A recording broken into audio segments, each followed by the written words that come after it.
आज हम डिस्कस करेंगे फिज़िक्स के second chapter force and laws of motion के बारे में। फोर्स क्या होता है, सबसे पहले हम फोर्स के बारे में समझेंगे। तो देखिए, जब भी हम कोई डोर ओपन करना चाहते हैं या उसे क्लोज़ करना चाहते हैं, तो हम जो डोर का हैंडल है उसे पुश और पुल करते हैं, जिसकी वजह से डोर को हम ओपन या क्लोज़ कर सकते हैं। तो सिंपल लैंग्वेज में अगर फोर्स को बोला जाए, डिफ़ाइन किया जाए, तो हम किसी भी बॉडी पर लगने वाले पुश और पुल को फोर्स बोलते हैं, जो आपने अपनी 8th क्लास में भी पढ़ा हुआ है कि फोर्स हम किसी भी पुश और पुल को बोलते हैं। जो भी हम किसी बॉडी पर कोई भी पुश और पुल लगाते हैं तो उसे हम फोर्स बोलते हैं।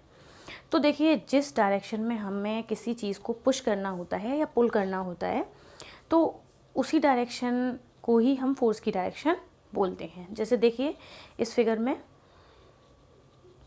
अगर इसको जहाँ पे पुश लिखा हुआ है उस ब्लॉक को पुश किया जा रहा है तो फोर्स उधर ही की तरफ लगाया जा रहा है, और जब वो पुल कर रहा है तब वो उधर की तरफ ही फोर्स लगा रहा है।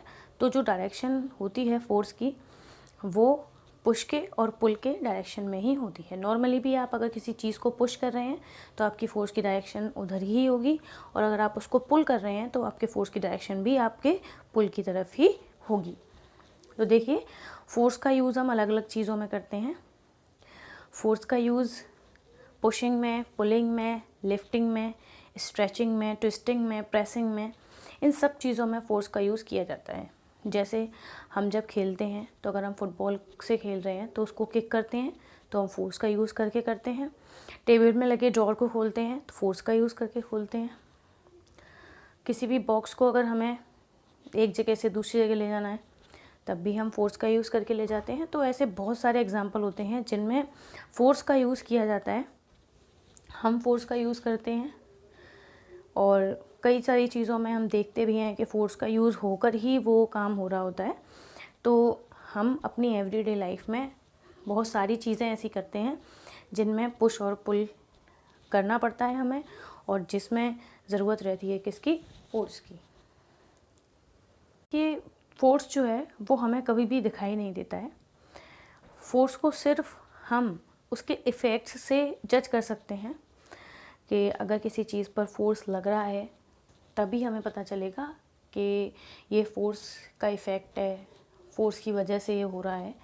अदरवाइज़ अगर हम फोर्स को देखना चाहें तो हम फोर्स को नहीं देख सकते। जैसे आप अगर किसी चीज़ को पुश कर रहे हैं तो आपके एफ़र्ट्स ही ये बता रहे हैं, या वो अपनी जगह से अगर कोई ऑब्जेक्ट मूव कर रहा है तभी हम कह सकते हैं कि फ़ोर्स लग रहा है, अदरवाइज़ आपको फ़ोर्स दिखाई नहीं देगा।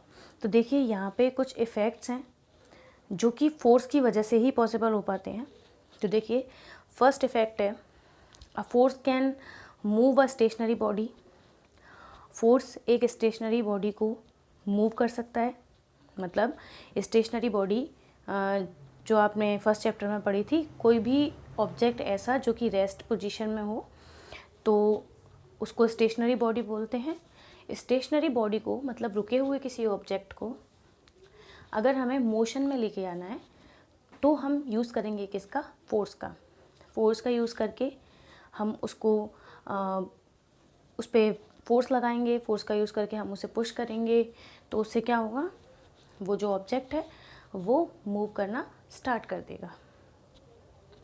सेकंड है, force can stop a moving body. और फोर्स किसी भी मोशन करती हुई बॉडी को रोक सकता है। देखिए, सबसे अच्छे से इसको समझने के लिए हम ये एग्ज़ाम्पल देखेंगे। देखिए, ये एग्ज़ाम्पल है, इसमें इस पैराग्राफ में देखिए एग्ज़ाम्पल के थ्रू ये बताया गया है कि अगर हम ग्राउंड पर खेल रहे हैं और हम फुटबॉल को किक कर रहे हैं, तो फुटबॉल अगर ग्राउंड में बीच में रखी हुई है और हम देखेंगे उसकी जो पोजीशन है वो क्या हो गई, स्टेशनरी है। वो ऑब्जेक्ट कैसा है, स्टेशनरी है, रेस्ट पोजीशन में है।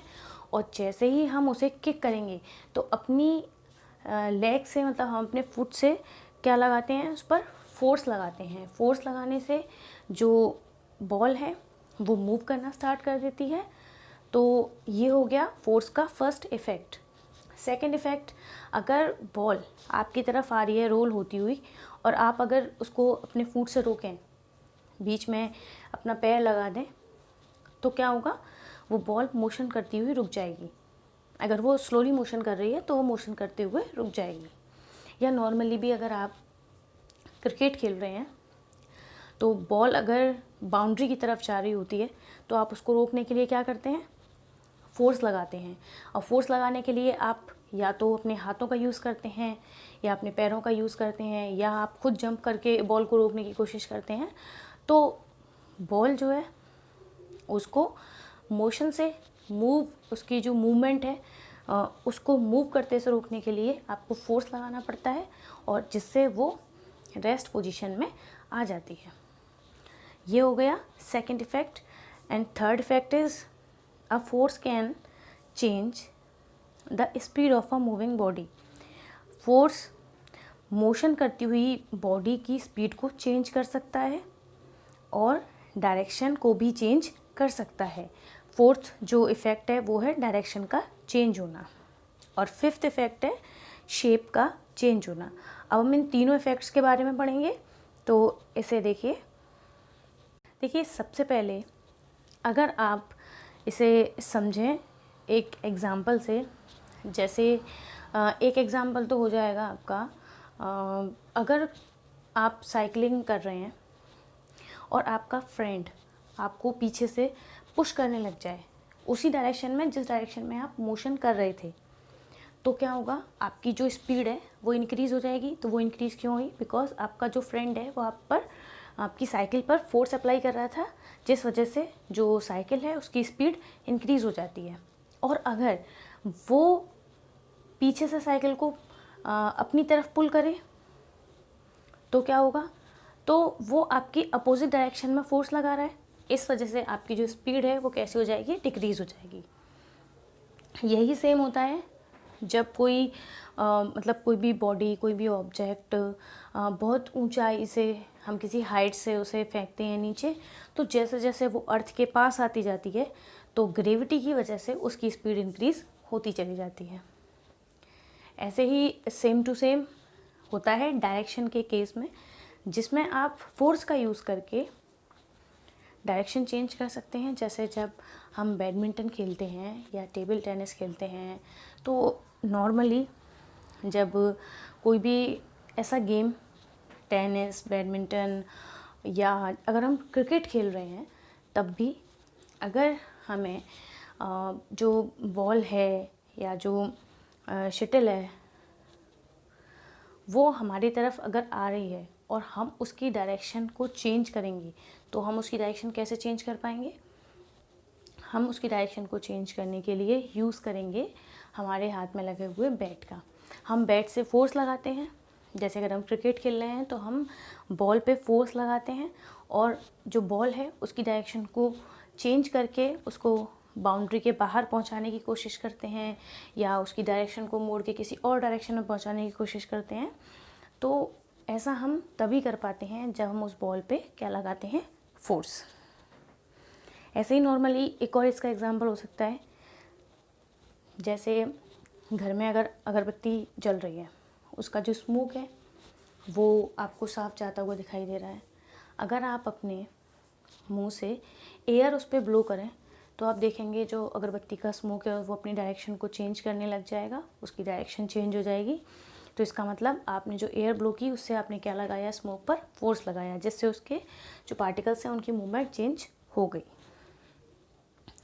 साइज़ चेंज करने के एग्जांपल में देखिए, आप घर में जब चपाती बनाते हैं, रोटी जब उसे बेलना स्टार्ट करते हैं तो आप क्या करते हैं, आप लेते हैं जो डो होता है फ्लोर का, उसको लेते हैं और उस डो को बेलन से आप रोल करना स्टार्ट करते हैं और फोर्स लगाकर उसका डायरेक्शन, मतलब उसका जो शेप है उसको चेंज कर देते हैं।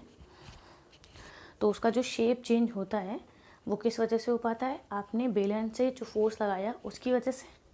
आप बेलन को अलग अलग तरीके से अलग अलग डायरेक्शन में उसको रोल करते जाते हैं, फोर्स लगाते जाते हैं, जिससे जो चपाती है उसका शेप चेंज होता चला जाता है।